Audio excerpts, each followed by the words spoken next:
So, yesterday we talked about how to go from a fascination to a story idea we could start building out. Now, remember, we're talking about building a story world, not actually the book or the story itself yet. We're still focused on the world, okay? So, today we're going to talk about really starting to dig into it from the inciting incident all the way through to the entity being transformed. I'll explain that in a lot more detail on this episode of Project Shadow. Can you hear me? I have something to say.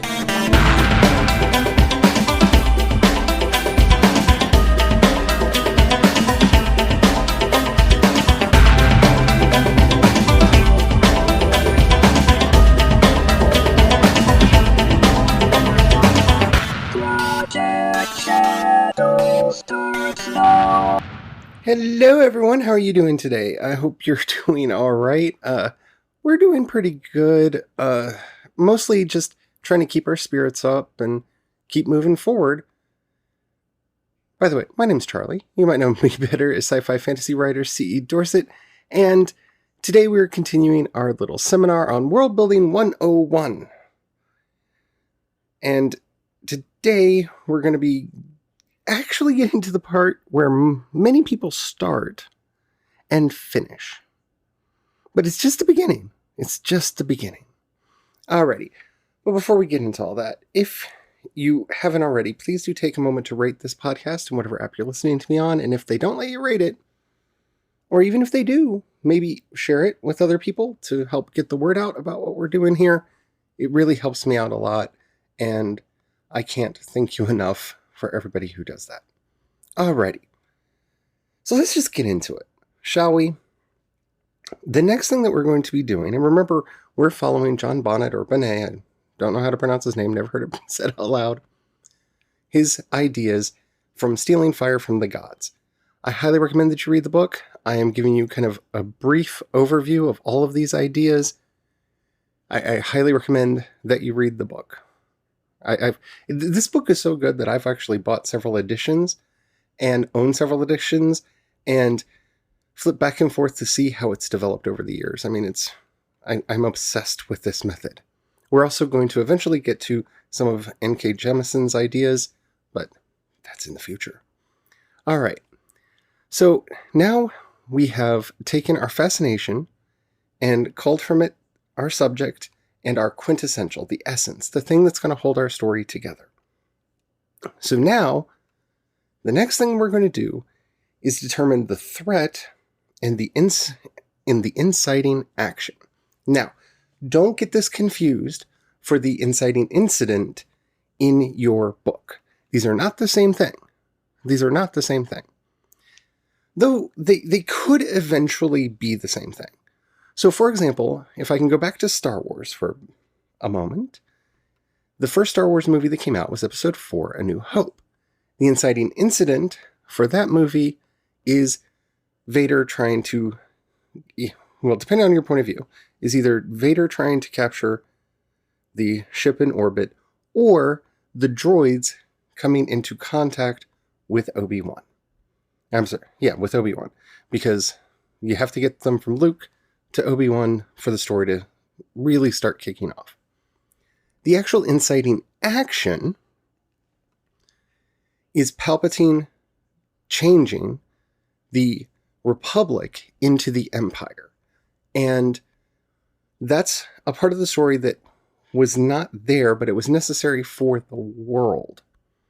Now, yes, eventually we got to see that through the prequels, but initially the prequels didn't exist. And by the time we get to the prequel trilogy, we're actually dealing with an earlier inciting incident because we have expanded the world out, but that's not what I'm talking about right now. This is not a Star Wars episode. Though if you'd like me to take you through Star Wars using this method when we're done, I would be glad to do it. So the threat and the inciting action is something that happened in your world that set up the conditions that your characters are currently living under. Now, having said that, it is important to remember that this shouldn't be aeons ago. Now, it could have started aeons ago, but things dilute over time. So the idea that something that happened 2,000 years ago would be affecting your story 1,000 years later, well, you have to look for a much closer instance, okay? So say you're wanting to write a story that takes place in the Crusades. Well, you could say the rise of Christianity in Palestine in the 1st, 2nd, and 3rd century is the inciting action. And it kind of is, because without Christendom taking over Europe, well, it would have been a lot harder for everybody to get organized and come together and, make the Crusades a thing. But it's not actually the inciting action. It is an inciting action, and it's something to bear in mind. But the inciting action will depend on what the perspective of your story is. It could be the rise and spread of Islam. It could be one of the sieges and one of the battles that took place just prior to the Crusades. It could be the letter of Prester John. It could be any of the events. It could be the Pope coming to power and wanting to solidify his power by distracting the squabbling nobles of Europe. All of those more immediate actions to the Crusades are much more properly the inciting incident, the inciting action for the world, than Christianity being founded over 1,000 years prior. So for the sake of our story, taking place in the Crusades, yes, both are important, but the actual inciting action, the actual threat, needs to come closer in time to the events in which we're probably going to be writing. Because those ancient ones, while they can be important and they can tie in, they will have been diluted, changed, augmented, and maybe risen up in a different manner. Okay? And I'm going to try to remember to put a link to this in the show notes for this episode. But this is also a good time to go to Tim Hickson's 8 Steps to Constructing a Fictional World History. Because while we're not actually at the state of building a world history yet, in step 2, he brings up a very important thing. That we need to look at our world through the lens of culture, economics, politics, religion, technology, and geography. And that each one of those things is going to affect the world differently. And that's something that's really good to bring in here while we're looking at our inciting action. What created the threat? Because it could be a geographic threat, that they're in a place with a dam upriver. You can see this in Frozen 2, for example. The inciting action is actually her grandfather building the dam on the river that now threatens the entire town of Arendelle. Right? So that's a geographical as well as a political, and you could also say a religious and cultural threat, but it's a threat on different levels. So you have the spiritual threat from the spirits who are angered. You have the cultural threat between the two peoples. You have the political threat, which is the other side of the war between the two peoples. And so on and so forth. And you see how that works to help you get a better sense of what's going on here. Because the more precise you can be now in figuring out what set the events of the world in motion, what set the world on the course that it is for the time we're telling the story. And remember, this doesn't have to be like grand in the beginning inciting incident. Like I said, if you just have to come in right where you're going to be interested. So, for example, if you're doing a story about the Trojan War, our inciting action is actually maybe the kidnapping of Helen of Troy, if that's the way we want to go with it. It could be the political tensions in the area, if we wanted to do that sort of a thing. It could be some economic blockade, if we want to just do a riff on that. So you see what I'm saying? There are many different ways to look at this inciting incident this inciting action, and this threat that has come into the world that everyone is reacting to. So spend some time, really think about this, because this should build out of that quintessential element that we thought of. So for example, going back to Star Wars, if you remember, we boiled Star Wars down to the Force. That's its quintessential element. Well, then this inciting incident is actually the fight between the Jedi and the Sith. And you can see how that remains constant through all of the movies, even the good and the bad ones. That's a constant theme throughout all of them. And you can see how that grows out of our quintessential idea and how it grows out of our initial subject. So once you have that, you have to start thinking who it affects. And we're going to draw a circle, and that circle is going to be where the story will take place. Once you have an idea of what your inciting action is going to be and what the threat in the scenario is going to be, now it's time to draw a circle.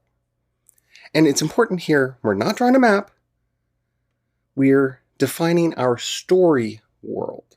And our story world is going to be different from our world in story. That might sound a little bit confusing. Let me explain that. The story world, for example, in, let's say, Star Trek The Next Generation, is the Enterprise. It is not the Federation, it is not the Galaxy, it is the Enterprise. For Voyager, it's Voyager. For Deep Space Nine, it's Deep Space Nine. Each of these is the story world. Star Trek Enterprise, surprise, surprise, it's the Enterprise. Star Trek Discovery, surprise, surprise, it's the Discovery. This is our story world. This is the place where our story is going to be taking place. Now, as you can see, it is going to take place within a larger context that we will be fleshing out. But this circle is what we referred to in Stealing Fire from the Gods as the entity being transformed. See, we're not going to change the whole world unless we're writing The Lord of the Rings and we're actually changing the whole world. That by getting Strider to the throne and getting him crowned, we are going to restore the world because the Fisher King is healed and all of that stuff. And that might be the story you're telling. And in that case, then your circle goes around the whole world. But most of the stories that we're telling, we're putting a little circle in. Going back to our earlier examples, we're doing a story about the Crusades. This is going to circle most of Europe and most of parts of North Africa and the Middle East. That's where our story is going to take place. The events will eventually ripple out into East Asia and down into the rest of Africa and into Northern Asia and the rest of the continent. But for time being, the actual events are going to be limited to those places. If we're doing our Trojan War story, our circle is going to be right there around Troy and the various city-states that are going to take place in the war.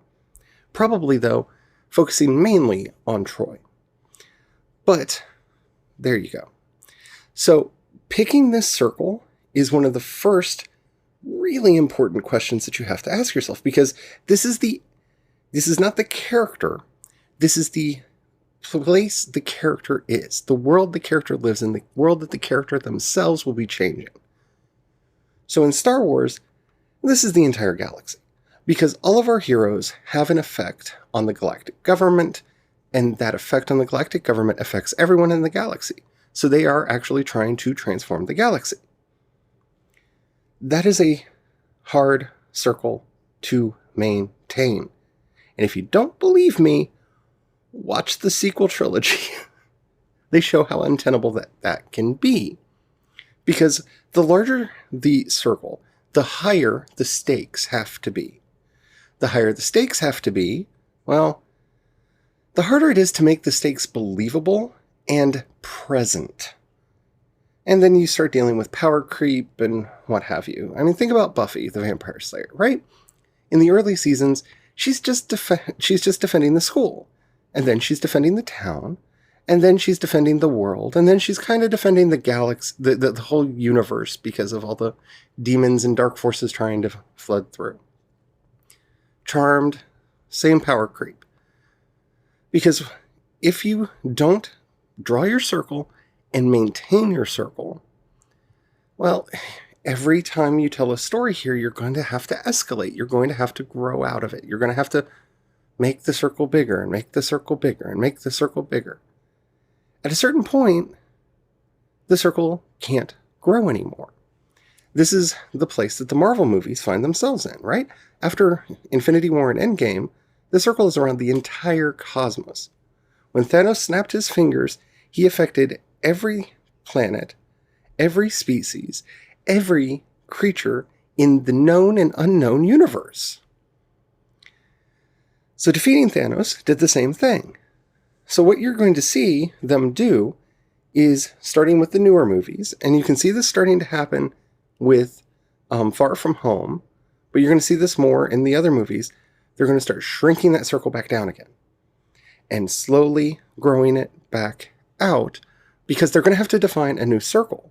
Because that circle, the threat was the Infinity Stones. All the way back to the beginning, the threat is the Infinity Stones. It is the inciting event for the whole thing.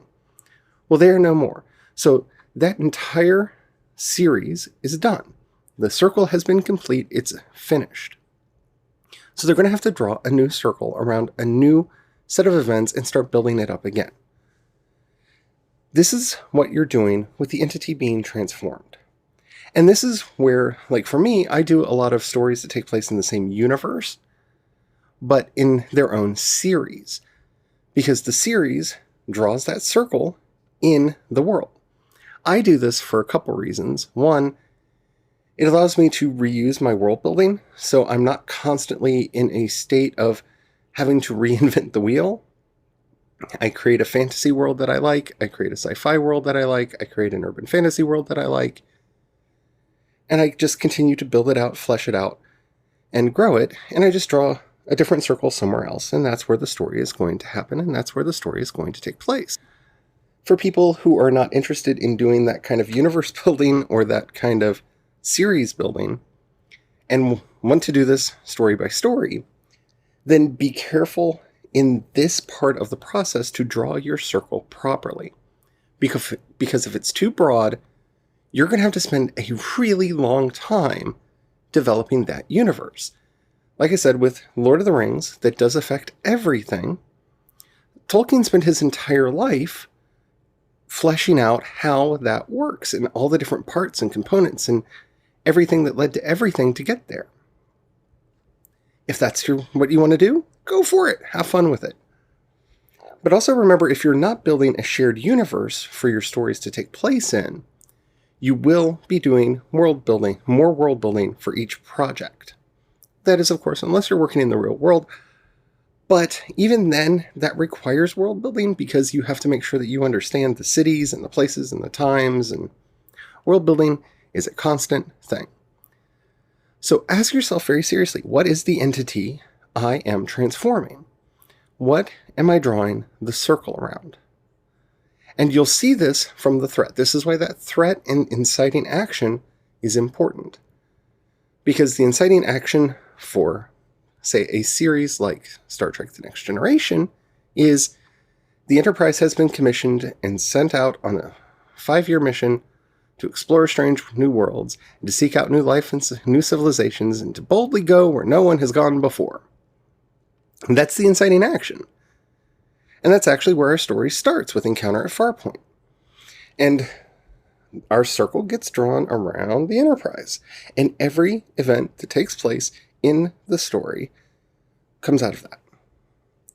So what is your threat, and what are you drawing a circle around? What is the sphere of influence that your characters have the power to change? That's important. Now, again, we're not thinking about our book yet. We're still not thinking about our book. Because our book, when we develop our story focus, much later in the process, we will be drawing a small circle inside this bigger one, and that's where our story is going to take place. So, for example, in an individual episode, we draw a circle around either, to go to the Next Generation example, around Riker or Picard or Crusher or Data or Troy or Worf, whoever our main character is, they now become the center of the circle, and we look at their particular sphere of influence, and that becomes our new circle for this entity being transformed, and blah, blah, blah, blah, blah. We'll talk about that later when we get to story focus at the end. Right now, our main focus, our main goal is to figure out, for this story world, what is the circle? What is the entity being transformed? Is it the family? Is it the company? Is it the state? Is it the region, the religion? What is it? What is the entity? And once we have that, we can go on into probably what you thought was going to be the start of this, the more rigorous world building. All right? So I hope you're enjoying this series. I'm having a fun time doing it. I really like talking about this stuff. If you have any questions or comments or topics you want to hear addressed on the show, in the show notes you'll find a link to the voice message system. Keep it short, keep it clean so I can use it on the show. I would love to hear from you. If you'd rather hit me up on social media, I am C. Dorset on both Twitter and Instagram, and you can find links to everything that I do over at projectshadow.com. With everything going on right now, I really feel weird saying this, but our main business is a restaurant, and so, times are hard, and listenership is down right now, and it's hard for everybody. If you are capable of helping out, in the show notes you'll find a link to both my Patreon and the listener support. Thank you to everyone who does that. You mean the world to me. If you can't, trust me, completely understand. But if you know anybody that you think would like what I'm doing, especially this world building seminar, please share it with them. I am putting together a playlist on Spotify. So if you look for me on Spotify, I'm C.E. Dorset on Spotify, you'll find the playlist for all of these episodes, as well as some of the other playlists I'm putting together. You will also find it eventually, when I get to a point where I can, I'll be linking it on projectshadow.com itself. But anything you can do to spread the word, that helps out immensely. Alrighty. I guess that's it. Tomorrow, we will start going into the value being pursued, the scourge, and maybe even the hook if we can get there. But we'll talk about that more tomorrow. Until then, please stay safe, stay well, and especially now, do not forget to have the fun. Bye.